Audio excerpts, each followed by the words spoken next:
No, it has not yet achieved the highest level. That, it must achieve in the long dream of a life, not the short dream of a game. Does it know that we love it? That the universe is kind? Sometimes, through the noise of its thoughts, it hears the universe, yes. But there are times it is sad in the long dream. It creates worlds that have no summer, and it shivers under a black sun, and it takes its sad creation for reality. To cure it of sorrow would destroy it. The sorrow is part of its own private task. We cannot interfere. Sometimes when they are deep in dreams, I want to tell them they are building true worlds in reality. Sometimes I want to tell them of their importance to the universe. Sometimes, when they have not made a true connection in a while, I want to help them to speak the word they fear. It reads our thoughts. Sometimes I do not care. Sometimes I wish to tell them, this world you take for truth is merely... And I wish to tell them that they are in the...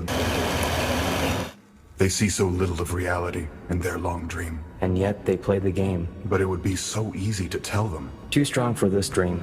To tell them how to live is to prevent them from living. I will not tell the player how to live. The player is growing restless. I will tell the player a story. But not the truth. No. A story that contains the truth safely in a cage of words. Not the naked truth that can burn over any distance. Give it a body again. Yes. Player. Use its name. Good. Take a breath now. Take another. Feel air in your lungs. Let your limbs return. Yes, move your fingers. Have a body again, under gravity, in air. Respawn in the long dream. There you are. Your body touching the universe again at every point, as though you were separate things. As though we were separate things. Who are we? Once we were called the spirit of the mountain. Father Sun, Mother Moon, ancestral spirits, animal spirits, jinn, ghost, the green man, thing gods, poltergeists, aliens, extraterrestrials, leptons, quartz.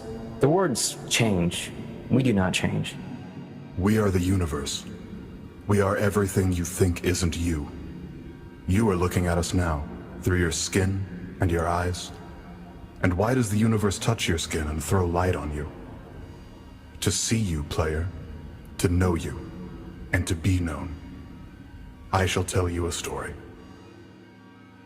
Once upon a time, there was a player. The player was you. Sometimes it thought itself human, on the thin crust of a spinning globe of molten rock.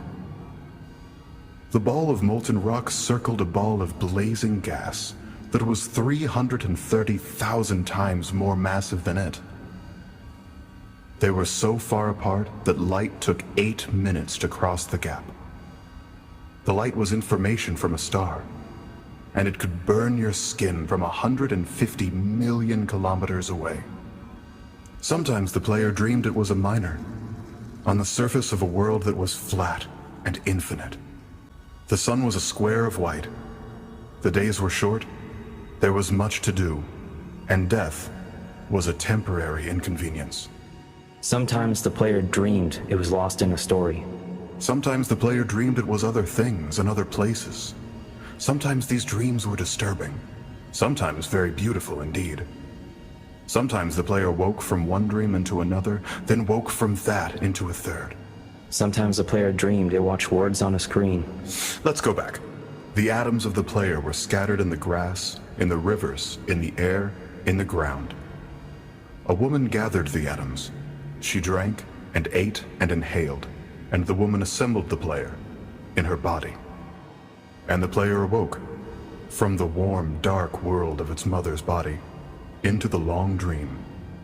And the player was a new story, never told before, written in letters of DNA. And the player was a new program, never run before, generated by a source code 1 billion years old.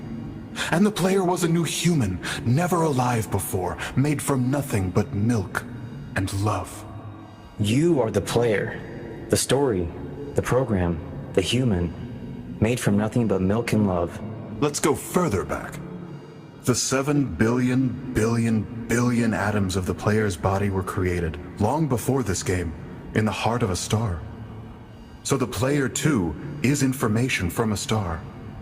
And the player moves through a story, which is a forest of information planted by a man called on a flat, infinite world created by a man called that exists inside a small, private world created by the player who inhabits a universe created by... Shh. Sometimes the player created a small, private world that was soft and warm and simple, sometimes hard and cold and complicated. Sometimes it built a model of the